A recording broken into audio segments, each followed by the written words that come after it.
Hello, dear students. Assalamu alaikum wa rahmatullahi wa barakatuh. Hope you are fine. Today we are going to study the lesson number 4. And the name of the lesson is For God's Sake, Hold Thy Tongue. It is on the page number 26. For God's sake, hold thy tongue. Thy जो इस्तेमाल हुआ इसमें old use of your का है. खुदा के लिए अपनी ज़ुबान को काबू में रखो. नरेटर कहता है अपनी ज़ुबान को काबू में रखो. इसको काबू में रखने से बहुत सारी बुराइयों से बच सकते हैं, और इसको अगर हम काबू में ना रखें तो बहुत सी बुराइयों में मुलव्वस हो सकते हैं. Like our hands, our tongue has the power to do good or evil to others. जिस तरह हमारे हाथों में ये ताकत है कि वो किसी के साथ भी अच्छा या बुरा कर सकते हैं, उसी तरह से हमारी ज़ुबान में भी ये ताकत है कि वो किसी के साथ भी अच्छा या बुरा कर सकती है. So it is common in humans to do down others by speaking ill of them behind their backs. इंसानों में ये आम बात है कि वो दूसरों को नीचा दिखाने के लिए उनके पीठ पीछे उनकी बुराइयां करते रहते हैं. The Quran admonishes those who indulge in such activities. Quran उन लोगों को ऐसा करने से सख्ती से रोकता है. The Quran says, कुरान कहता है, woe to every kind of scandal monger and backbiter. Chapter 104 verse 1. Quran में एक सूरा 104 है जिसका नाम है सूरह हमज़ा. आयत नंबर 1 है. उसमें फरमाता है, कहता है, अफसोस है हर उस शख्स पर जो किसी को बदनाम या रुस्वा और उसके पीठ पीछे उसकी गिबत करता है. In the above quoted ayat, holy verse, two vices are strongly condemned in the strongest terms. दो लफ्ज़ इसमें इस्तेमाल हुए हैं. स्ट्रॉन्गेस्ट, ये जो दो लफ्ज़ है, scandal monger and bad biter, सख्ती से इनकी कंडेम किया गया है कुरान में. स्कैंडल मॉन्गरिंग में talking or suggesting evil of somebody by word or gesture.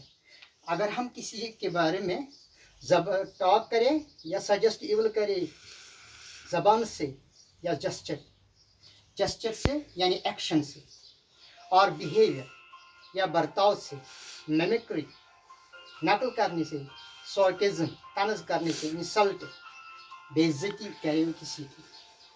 Number 2, belittling of character behind their backs. किसी के कैरेक्टर को बिलिटल करके दिखाना.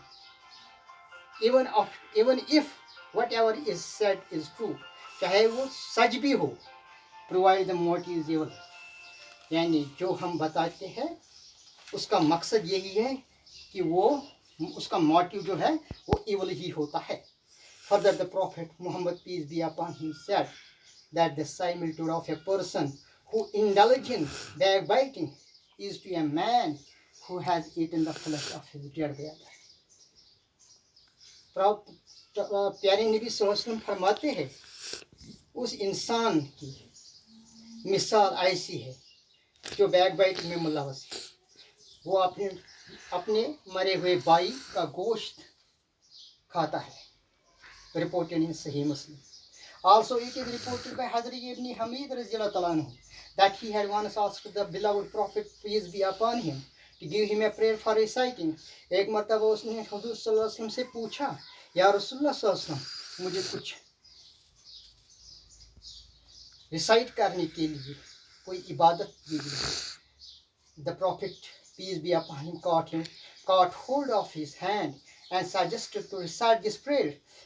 हुजूर सल्लल्लाहु अलैहि वसल्लम ने उसका हाथ पकड़ा और कहा, ये प्रेयर पढ़ो। ओ अल्लाह, ए परवरदिगार, आई सीक रिफ्यूजी इन दी, मैं आपसे रिफ्यूजी चाहता हूँ, पन्ना चाहता हूँ। The means you, old use of you, from the evil of yours, कानों की बुराई से, आईज आँखों की बुराई से, हार्ट दिल की बुराई से, एंड टंग की बुराई से।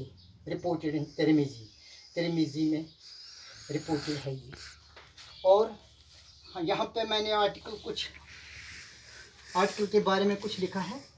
ये जो कुरान है ये इल्हामी किताब है, जैसे कि बाइबल है, कुरान है, भगवद गीता है, स्क्रिप्चर्स है।